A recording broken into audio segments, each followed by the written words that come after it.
the questions I get asked the most is there a difference between wide zone and outside zone? And if so, what is it? And in this video, I'm going to break it all down for you. The answer to the question is there is a difference, but it also depends on how big of a stickler you want to be, and I'll touch more on that at the end, so make sure you stick around.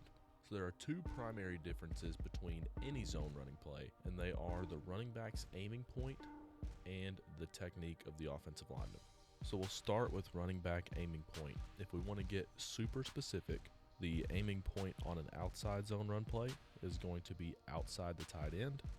A wide zone running play is going to be inside the tight end. Then just to continue on, mid zone would be inside the tackle. Inside zone would be towards the butt of the guard. And then tight zone would be the play side leg of the center. So all of that is just the running back's aiming points, nothing to do with the offensive line. That's going to be a difference between any zone running play. So one more time, outside zone is going to be outside the tight end. Wide zone is going to be more of a C gap run. Mid zone, we're looking B gap. Inside zone, we are looking at the guard. And tight zone, we are looking at the center. All right, now let's dive into the offensive line's technique. So with outside zone, that's what you're commonly going to get when you hear elephants on parade, reach and run. All of those kind of things go with a traditional outside zone. And the way that the combinations are going to shake out is that the uncovered lineman is going to take over the combo no matter where it's at. So the tight end and the tackle are going to work the end to the Sam right here, and the tackle is going to reach the defensive end. It's not a question for him. Doesn't matter what the Sam's doing. His job is to reach the defensive end, and the tight end is going to climb to wall off the Sam because this ball is going around the edge. In my book, it doesn't have an option other than to hit outside. This is going to be like a sweep. Doesn't matter what the defense does. We are either getting around the edge or we are running out of bounds. That is outside zone to me. Now wide zone, again, we're attacking the inside leg of the tight end here. We're attacking the C gap. Now we're going to get to the three-step timing. So the tight end is still going to attack the end, still going to be comboing with the tackle up to the Sam, but it's not just a done deal, a non-negotiable that the tackle is going to reach the defensive end. If the tackle can't reach the defensive end by the third step, he's going to hammer the end over and climb up to the Sam. And now this ball is going to cut back into the C gap.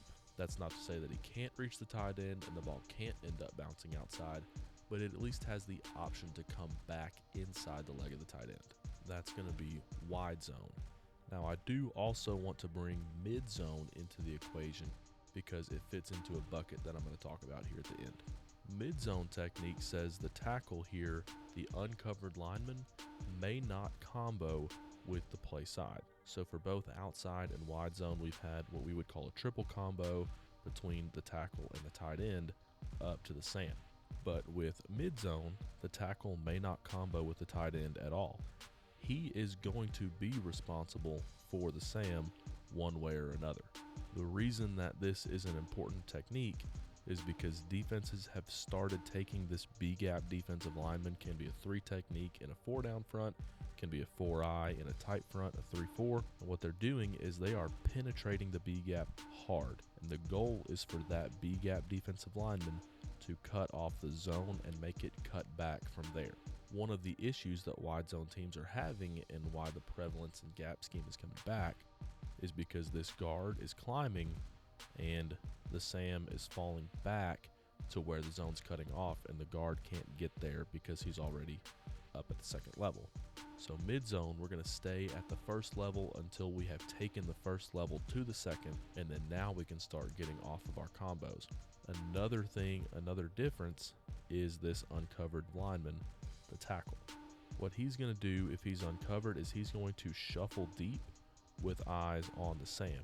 Now, if the Sam scrapes over, then we're going to get that triple combo. Let's say the tight end is hooking the defensive end here. Then the tackle can try and reach him.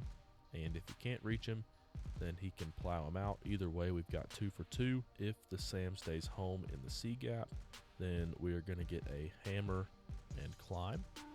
But if they're playing this penetrating technique and trying to fall back with the Sam, then the tackle is going to rewind on the 3 and then the guard will now take over the SAM.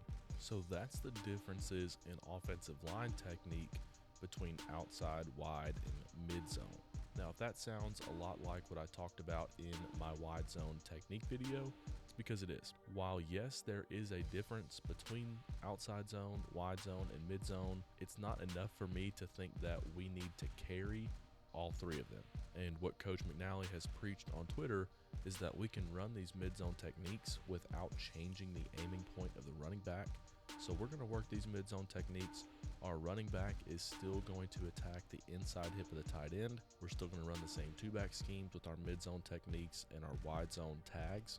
The only thing that's changed is the offensive line, so I still consider it wide zone. So I'm still going to call it wide zone, as you can tell in that video. But the way that I really categorize zone plays now, I used to be a stickler and talk about, 4 yards outside the tight end for outside zone and all that.